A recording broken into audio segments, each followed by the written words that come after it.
Anda membayangkan dari mana negara para pelaku kejahatan narkoba transnasional di Indonesia berasal? Yap, kita pasti akan mengira mereka berasal dari negara-negara besar seperti Amerika Serikat, Inggris, Singapura, atau Australia. Dugaan kita ini tidak sepenuhnya salah karena sejalan dengan apa yang dikemukakan dalam studi literatur yang ada. Studi tersebut umumnya mengaitkan globalisasi sebagai faktor terjadinya kejahatan transnasional.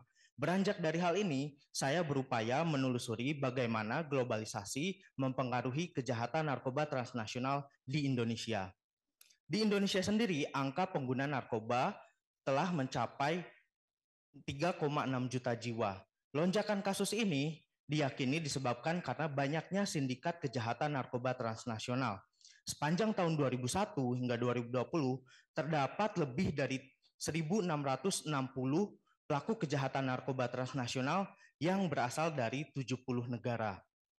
Namun, infografis ini menunjukkan bahwa para pelaku kejahatan narkoba transnasional tersebut tidak banyak berasal dari negara-negara besar yang memiliki indeks globalisasi yang tinggi. Bagaimana ini bisa terjadi?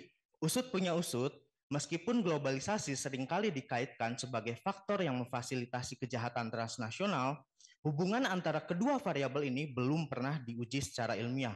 Untuk itu, saya mencoba untuk menguji kedua variabel tersebut melalui metode kuantitatif dan kualitatif dengan cara menyandingkan indeks globalisasi COV dan jumlah pelaku kejahatan narkoba transnasional. Indeks globalisasi COV adalah instrumen yang mengukur tingkat globalisasi suatu negara dengan cara yang sederhana. Tahukah Anda, menurut indeks ini, fenomena globalisasi sering kita jumpai dalam kehidupan sehari-hari.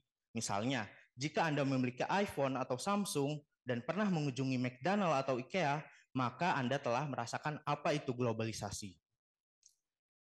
Penelitian ini kemudian menemukan bahwa globalisasi tidak mempengaruhi kejahatan transnasional di Indonesia karena ternyata dari hasil data yang dikemukakan bahwa para pelaku kejahatan narkoba transnasional di Indonesia itu lebih didominasi dari negara-negara dengan tingkat globalisasi yang rendah seperti Nigeria, Iran, Cina, dan kemudian Papua Nugini.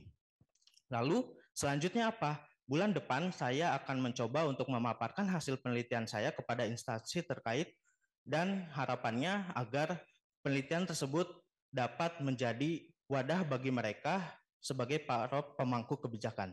Terima kasih.